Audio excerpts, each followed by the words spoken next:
September 17 has become a flashpoint between political parties. The bone of contention is what to call this day, after the BJP-led centre announced grand year-long plans to celebrate what they term Hyderabad Liberation Day. KCR and Asaduddin Owaisi opposed and decided to call it National Integration Day.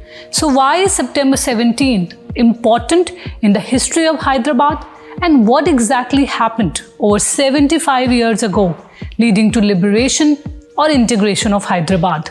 To understand this, we need to go back in time. The story begins before the partition of India.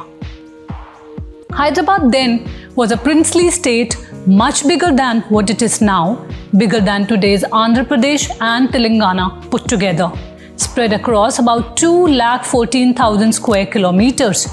About 85% of population was Hindu and 15% Muslims. It was ruled by the Nizam Mir Osman Ali Khan, once the wealthiest man in the world.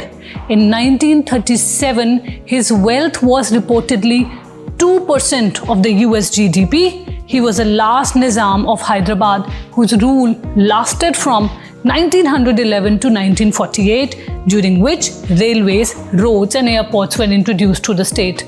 He donated to build several public institutions like the Osmania University, Osmania General Hospital, the Begumpet Airport and what is now the Nizam's Institute of Medical Sciences. But that aside, there is also documented history of widespread feudal oppression in the state as well. That's a story for another time. So how did Osman Ali Khan's rule end in 1948, making him the last Nizam of Hyderabad? As India achieved independence in August 1947, Hyderabad refused to merge with the Dominion of India or the new country of Pakistan and wanted to be an independent state or dominion under the Commonwealth. By November, the Nizam was buying time. Hyderabad's Prime Minister Laeeq Ali signed a standstill agreement with India.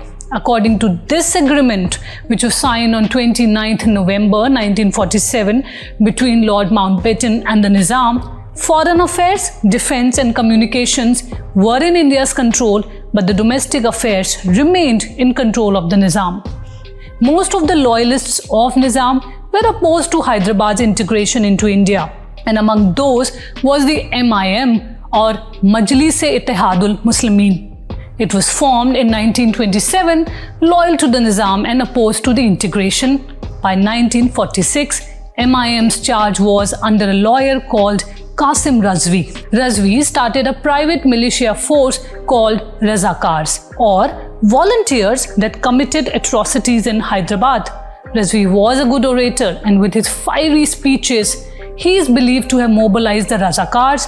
The Razakar motto, which was Madar Hyderabad, Pendabad, echoed across the state. It literally translates to Mother Hyderabad, be eternal.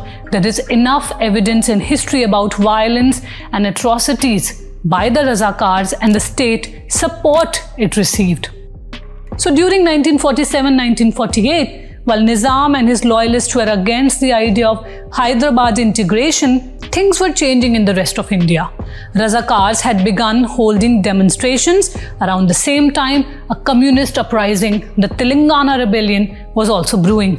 A note to the All India States People's Conference Standing Committee called the tug of war between the Razakars and the communists over Hyderabad a people's revolt on the one side and fascist orgy on the other.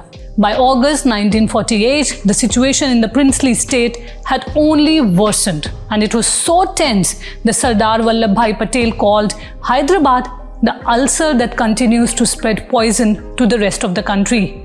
Reports of the Razakars' violence had reached New Delhi, and the then Prime Minister Jawaharlal Nehru agreed that action was necessary. And that's how Operation Polo began. Between 13th and 17th September 1948, 36,000 Indian troops entered Hyderabad, led by Major General J.N. Chaudhary.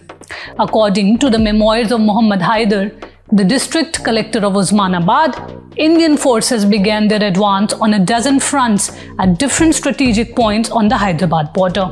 On the 16th of September, Hyder met Laeeq Ali, the last Prime Minister of Hyderabad.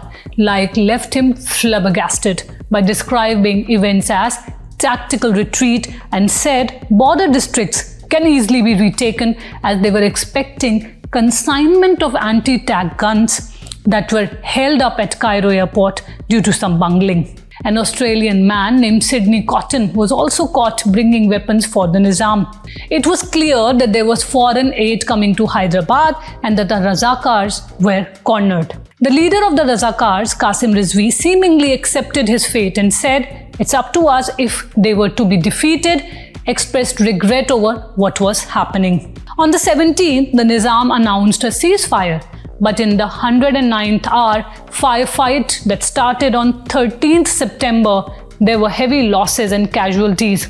So on 17th September 1948, the Nizam surrendered, which meant Hyderabad officially acceded to India. Rizvi was jailed and allowed to go to Pakistan in 1957. But the violence did not end with the end of Operation Polo on 17 September. There was rioting across Hyderabad after Operation Polo and Muslims were targeted.